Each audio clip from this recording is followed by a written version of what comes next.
Hello tout le monde, j'espère que vous allez bien. Ça fait longtemps que je n'avais pas fait de vidéo.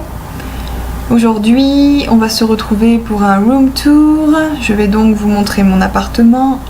Et ne cherchez pas à lire sur mes lèvres parce que j'ai eu un problème de son et je parle donc en différé. En attendant, je fais des fentes pour arriver à mon étage. M'y voilà. Je vous laisse donc et je vous dis à tout de suite. Tadam! Welcome home! Et voilà mon chez moi. Alors au Japon on enlève ses chaussures, hein, donc à Rome fait comme les Romains. Et je ferai pareil au Japon. Et mes petits chaussons que je trouve trop mignons. Donc ça va être assez rapide, vous allez voir. Donc voici la salle de bain, une salle de bain à la japonaise avec tout dedans. C'est assez courant au Japon. Bon alors c'est assez petit mais voilà, ça a le mérite d'être là et puis pour une personne après tout c'est suffisant. On arrive très rapidement, un peu trop rapidement à mon goût certes, à la cuisine. Qui est elle aussi toute petite, mais elle a le mérite d'être là. Donc même si on peut pas faire des plats gastronomiques, on a quand même de quoi se faire à manger et ça a quand même son importance. Et enfin, on arrive donc dans mon super palace, mon 80 mètres carrés, voilà, la pièce centrale, pas encore très meublée, mais pour l'instant ça me suffit. Le bureau, hein, quand même, parce que on n'arrête pas d'étudier.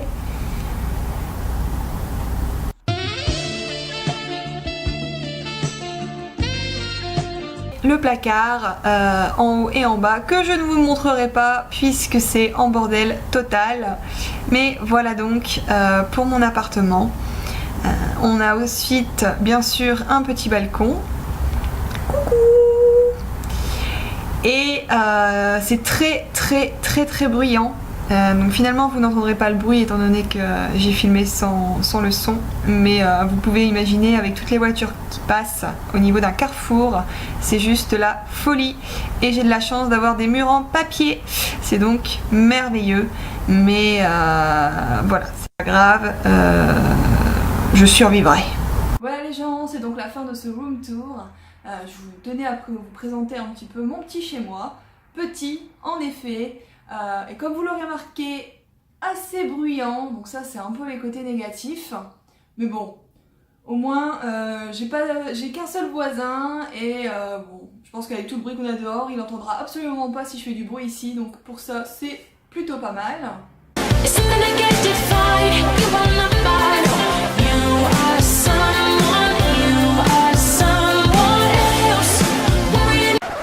Le but de cette vidéo, c'est donc de vous parler un petit peu de la recherche d'appartement. J'ai mis un petit temps avant de le trouver parce que je savais pas forcément comment faire les démarches. Donc il y a plusieurs possibilités. Vous pouvez passer en agence, ça va valoir des frais d'agence, donc ça sera un petit peu plus cher. Mais passez donc par un agent immobilier qui cherchera pour vous, qui fera la recherche pour vous et qui vous trouvera, je l'espère, l'appartement de votre choix. Il faut savoir qu'après, bon, moi j'ai choisi d'avoir mon propre appartement parce que c'est comme ça que je veux vivre ici. Il y en a beaucoup qui vont dans des guest house ou des share house. Il y a d'autres possibilités, c'est à vous de voir. Moi ici aujourd'hui je vous propose comment avoir un appartement dans le Kansai, parce qu'après aussi à Tokyo par exemple c'est différent et je ne m'y connais pas.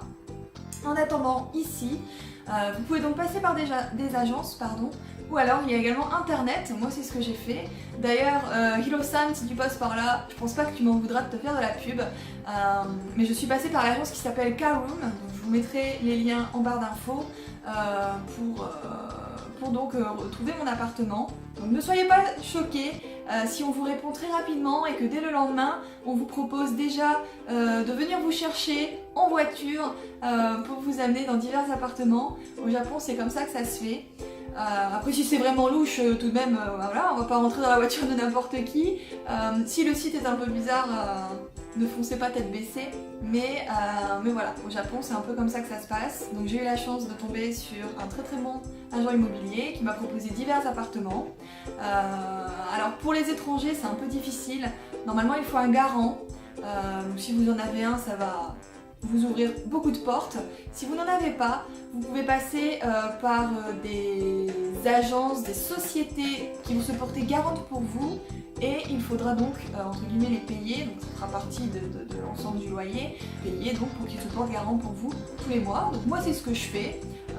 Ça ne me revient pas très cher, hein. Mon loyer, plus ou moins tout compris, c'est à peu près 50 000 yens, donc ça fait l'équivalent de, avec le taux de change actuel, à peu près 400 €, un petit peu plus, peut-être 400, 430, donc c'est largement abordable, enfin personnellement je m'en sors très bien comme ça.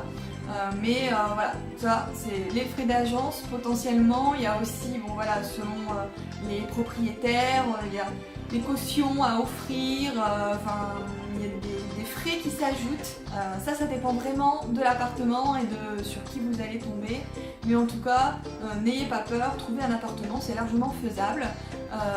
Moi j'ai de la chance, je suis tombée sur une très bonne agence qui a très bien travaillé, qui a pris vraiment tous mes critères.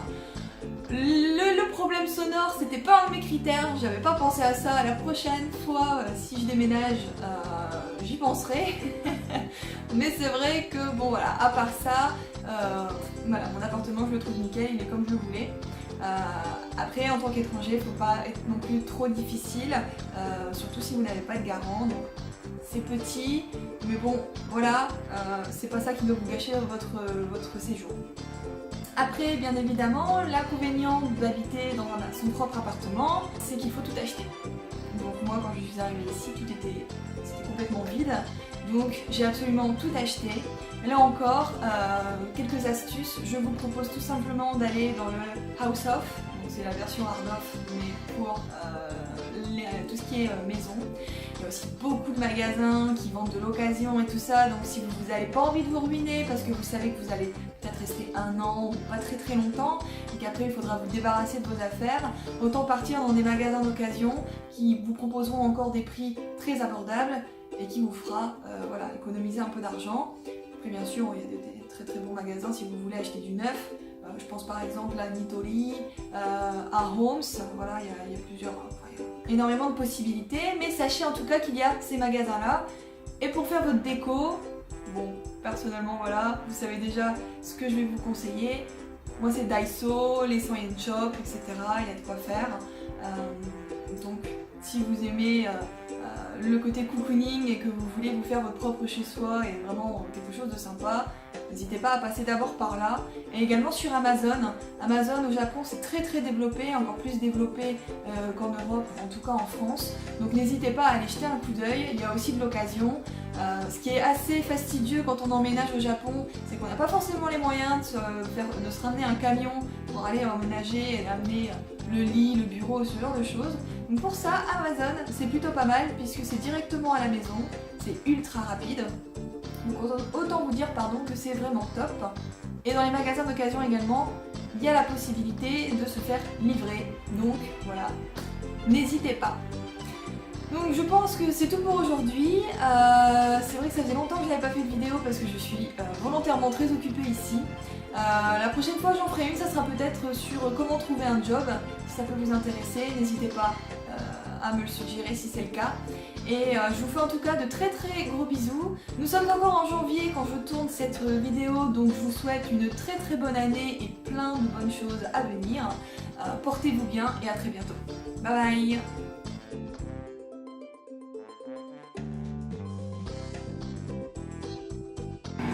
Bibiche, je suis désolée.